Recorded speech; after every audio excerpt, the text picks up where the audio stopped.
So I found this DVD of this random anime on the content tree over there. Let's check it out. Dinosaur King is what you wanna be. Scratch that, we're riffing it.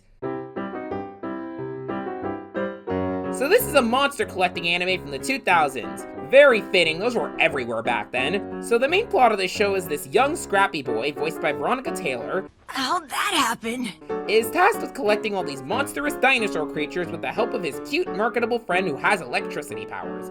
Along with a guy friend and a shonen girl, they fight to capture all the dinosaurs against this evil and competent trio featuring a sassy but grumpy lady voiced by Rachel Lillis. Didn't say the surface yet! Seems like a very enticing premise. Anyways, the first episode has our main trio, who call themselves... Remember what this stands for? D-Team, that's what... Yeah, that. Sorta stumbling into this adventure when they find these elemental stones and playing cards via a meteor from the sky that could summon dinosaurs that can move at about 10 frames per second.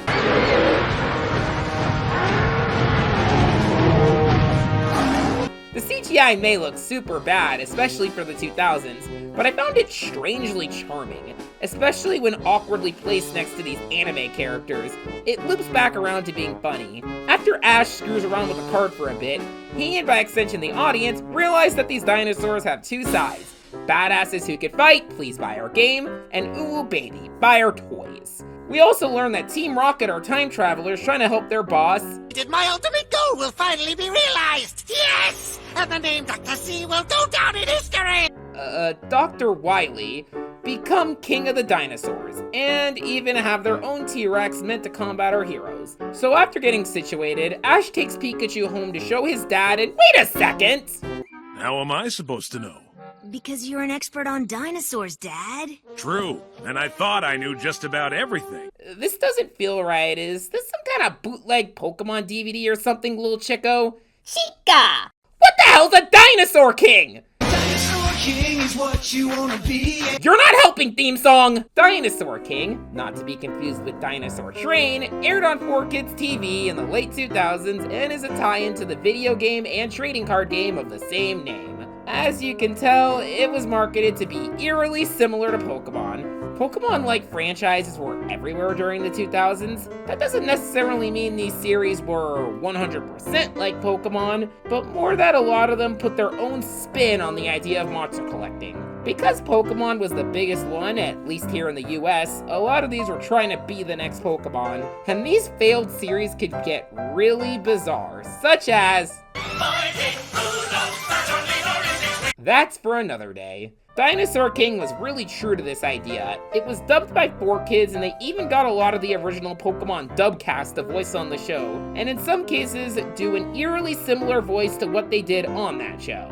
I'm not positive, but I think it went back into the car. Who do you brats think you are, screwing up our very important mission? They're also very similar in terms of personality to who they voice. It almost feels self-aware of how close it is to Pokemon. Just listen to this. Then it's time to deploy our first dinosaur roundup mission. Alpha Gang, prepare for travel! Like, I really want to know what recording this one was like, because there had to have been some kind of inside joke about this. I'm also getting word that the reason for the resemblance is because 4Kids wanted something to replace Pokemon after they lost the dubbing rights for it. Don't quote me on that, but the timeline of when this came up and when Pokemon stopped being dubbed does line up, and it does help put some of this into context. Now, not all the Pokemon actors in this sound like the characters they voiced in that show. Take a look at Helga here. Why don't you pick on someone your own size, Dr. Z? That's the same voice as... Yeah, that's right. Yup, that's the late Maddie Blaustein showing off such impressive range. Really underrated voice actress, she was super talented. This show is so hilariously stupid, and you can already get that impression with its theme song. This song is quite a banger, actually. Dinosaur King is your destiny, yeah! But it's also extremely try-hard. Watch out, here we go. Prehistoric dinosaurs aren't acting anymore. See them fight, hear a roar. Watch out, cause they're right next door. It ain't a try to be hip theme song in the 2000s without a rap breakdown. These fossils are colossal. When I pass on, I want that quote on my coffin as they bury me 6 feet under. It will be ingrained as the last thing I see before I go into the great beyond. Come on, make So right away in the actual show, we got Max's parents. Yes, that is not Ash's name, not to be confused with Max from Pokemon. And the dad's a bumbling dinosaur expert. But this is the first I've heard of little dinosaurs popping out of cards. Actually, it was a full-sized one. Are you joking? Where? And the mom is clueless that Chomp here is a dinosaur, thinking he's a very unique-looking dog. This is stupid, but I've watched Lilo and Stitch and they have the same cover there, so this isn't too out of the ordinary for me. The best part is, with how this mom acts, I genuinely can't tell if she's just pretending to be clueless to this whole situation, or if she's just really that dense. That should be fine, but you'll be the one taking care of him, Max. So back to the villains, these guys are just as goofy as you'd expect them to be. They obviously have a lot of similar traits to Team Rocket, down to having a Jessie-sounding lady voiced by Jessie. They even have a running gag where the girl calls her old. Look who it is, you guys! That old lady again! What did you say? But they actually do have moments where they can be more competent than them, like having them successfully get their hands on a few dino cards in at least the first few episodes. I actually like this. It helps keep them on a more even playing field.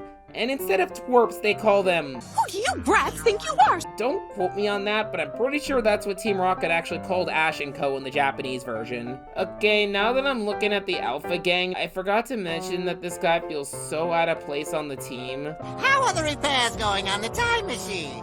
They're coming along fine, but I've discovered that I'm missing some parts. He looks way too serious for them, in addition to looking like he got lost on his way to Naruto. Now, Max's two friends, Rex and Zoe, are alright, though having another Zoe in a cheesy 4Kids dub is really distracting given... Zoe! But you know, names are pretty universal. They at least aren't entirely Misty and Brock. They do follow the typical shonen trope of more serious dude and girl who likes cute stuff, but I do appreciate the girl having a sort of plant angle. Kinda reminds me of... Well, everything you eat comes from nature. What, did you think I was gonna say Misty? So the first two episodes at least connect to each other, so in episode 2, after several Pokemon characters ask for help from the Void, Help us. Please. Help us. Please. they meet up at the lab where we get a call from Rex's dad and... What made dinosaurs extinct? Not taking a bath, we think. A lot of humor in the show is like this, and it's strangely charming. No way! Oh, shizzle my dizzle, dog! Dad, maybe you should stop watching so many music videos, okay? This does help establish Zoe and Rex more, like the latter having an interesting interaction with his dad. Ah, Rex, is that you, son? Dad, I've been here the whole time. And also what type of elements their dinosaurs will have. Oh, and they also get these manuals that I guess are their Pokedexes. But back to our heroes, they really are making the dog cover here believable. This was definitely a common thing kids have done to their dog.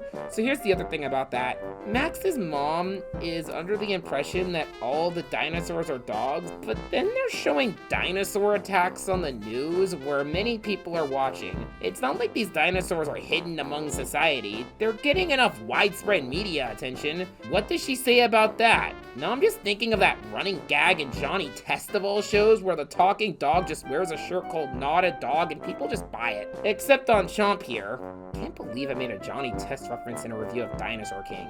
Didn't see that coming. Now a word from our sponsor.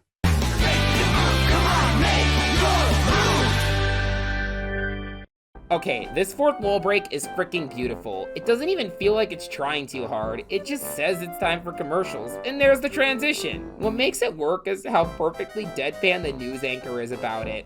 Honestly, this is one of those shows that's super fun to watch and riff with friends, especially its English dub.